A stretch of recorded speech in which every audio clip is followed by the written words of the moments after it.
salaamaaleykum Sénégal na ngeen def mbaa yéen a ngi ci jàmm ma yéen naka njaboot gi baa kenn woppul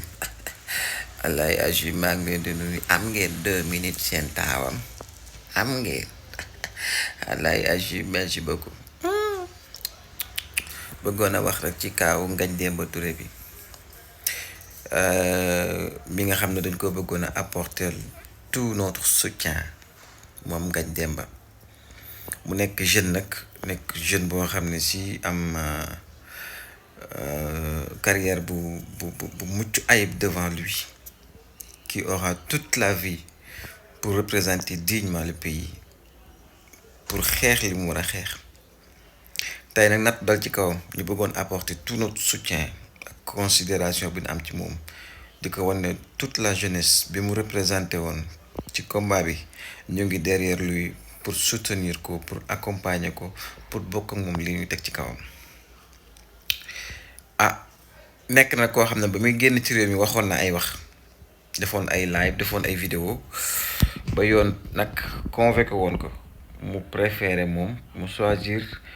maam génn réew mi daw au lieu de dem wuy ci yoon foofu it ñu bëri ci ñun jàppoon na il avait tort de le faire mais tey jii nit ki boo engagé woo ci combat rek da nga am sacrifice yoo xam ne da nga koy def lenn bàyyi lenn te il savait exactement ce qu'il était en train de faire en tant que greffier xam na loi xam na droit xam na it réew mi li nga xam ne si moom la ñuy woote ne réew mi dëkku loi la dëkku règlement la donc xamoon na li ko ci fekk xamoon na ne bu tegaatee tànkam ci réew mi dinañ na ko ñépp tee waaye Ngagne day man mii nga xam bokk naa ci ñi yaakaaroon ne dem gi nga demoon ay caaxaan la woon wala lâcheté la woon wala kët da nga koo defoon parce que da ngaa daw bàyyi nit ñi terrain bi yow nga dem pour làqatu ji man maa ngi doog a xam lu tax nga defoon ko ci yaa ku mel ne Ibrahima Sall dem gi ngeen dem dafa am solo goo xam ne li ngeen liggéey ci diggante bi ngeen génnee réew mi ak léegi kenn xamul lim toll seen direct yi seen panel yi seen vidéo yi ngeen di def dafa am lu mu liggéey ci projet bi donc ça valait la peine ngeen dem ginnaaw bi ngeen demee it Ngagne moom décidé woon na day ñëwaat waaye man bi ma gisee bi mu ñëwee ni yoon doxalee ci mbiram ci àtte bi ñu ko àtte dama naan c'est dommage pourquoi Ngagne teelul ñëw ñu teel koo teg loxo teel koo àtte teel a jalgati ci ay mbiram teel cee def ay yëfi caaxaan comme nii ñu ko ci defee ba communauté internationale bi yëpp teel a xam suñu justice ni muy doxee wallaay Achim Ngagne dangaa waroon a teel a ñëw ba yëf yi pëccxoo dëgg-dëgg ñëpp teg bët Sénégal ñëpp naan kii li muy def nii Macky Sall est-ce qu'il sait exactement ce qu'il est en train de faire ca nga waroon a daw ñëw nga xam dinañ gis lii ñuy defati ci encore une fois ci justice su Sénégal doxaleeti ko ci ay doomu réewam yoo xam ne si daf leen a war a àtte de manière équitable àtte leen de manière boo xam ne si ni respecter seen i àq ak seen i yelleef nga waroon a am nag ay garantie de représentativité en tant que citoyen en tant que greffier servir état ni nga ko war a servir ba tey ñu sëgg comme ni ñuy def sénégalais yépp wala comme ni ñuy def opposant yépp ñu salfaañee say àq ak say yelleef niñ ko defee woon ci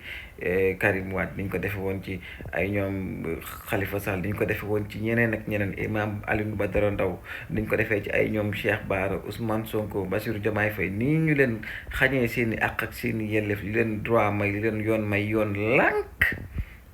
ci seeni dossier di ci doxale noo xam ne ñëpp dañ naan yoon lu muy def est-ce que ñun amati nañ yoon dem ba dëkk bi képp ku amati problème xalaatoo yoon ñi ci bëri ñooy fajal seen bopp loolu c'est vraiment dommage pour ce pays ma doon ñaaxaat encore une fois ñi nga xam ne ñooy nekk ci situation yi nga xam ne si ils peuvent faire quelque chose waaye ngallaawaay di leen def quelque chose ndax gëm naa ne greffier yii nga xam ne tey ñoo taxaw takku ne kat dañuy boycotter les tribunaux dañuy boycotter liggéey dañuy soutenir Ngagne Demba Touré parce que lui c'est un greffier boo xam ne teg nañ ko yoon ba pare àttee ko noo xam ne àtte bi jaarul yoon. door ko mandat de dépôt je pense que ci dossier yu bëri yu jàll nga xam ne mënoon ngeen ca dara bu ngeen ca taxawee woon taxawaay booba peut-être Sénégal duñu yegg si fii nga xam ne moom lañu yegg si je pense que nag il fallait une personne bu def sacrifice pour ñu xam ne lii nga xam ne moom la gouvernement bi wala boog président Macky Sall ak waa ay justice bi nga xam ne moo leen jiite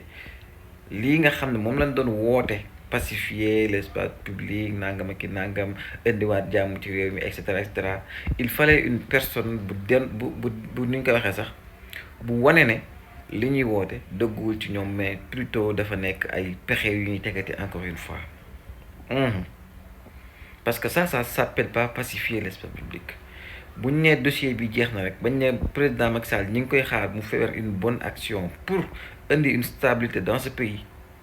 wala ñu ne justice kat ci ñoom lañ yaakaar pour ñu indi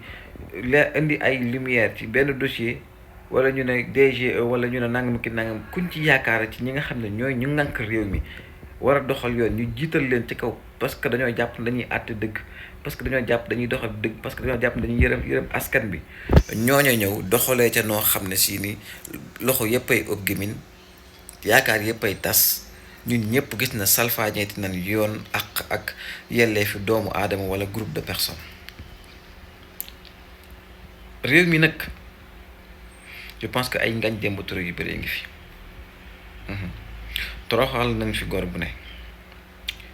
def nañ fi ay ñaawteef ci wàllum justice ak yoon nit ku ne def nañ la ko fi def nañ fi ay nit loo xam ne si ni seen àq ak seen yelleef kët bu ñu leen ko sàmmaloon duñu leen def loolu ñu leen def ba ci ni ñuy jàpp ni ñu leen di jàppee ni ñu leen di dugalee ci oto yi dans un pays sérieux de nit sax boo koy dugal ci oto police war ngaa fexe ba yow mi koy dugal boppam du koñe portière wala oto bi ndax boo ko defee dans un pays sérieux mën nga ci am ay sanctions ñun nag fii ku ñu dugal ci oto police dañ lay kuntaaba wala ñu këdd la wala ñu fàdd la dañ lay brutaliser kuñ ci jàpp dañ lay mbéjete ñii ñu lay dóor ay liif ñii ñu lay dóor ay pistolet ci sa colonne vertébrale xale bi ma ci gis ñu ko doon dóor ci colonne vertébrale am na ci foo xam ne nit ñoom peut-être jànguñu ko mais ñun ñi xaw a jàng as lëf ci science xam na ne am na foo xam ne buñ ko laalee ci colonne vertébrale bi kooku ci chaise roulante lay mujjee àddunaam fa lay jeexale àddunaam loolu yëpp mu nekk luñ gis teg ci suñ bët yi ñuy def ñi nga xam ne population sénégalaise bi loo xam ne mérité wuñ ko ndax réew mi dañ koo jëloon teg ko ci loxo teg ko ci justice ne leen juge dee leen juge nit ñi ku def lu du joon juge leen ñaar ñu xuloo ñëw leen juge leen jël ñi nank élection yi ne leen fexe leen bu ay élection ñëwee ngeen saytul ñu ko ba mu leer naññ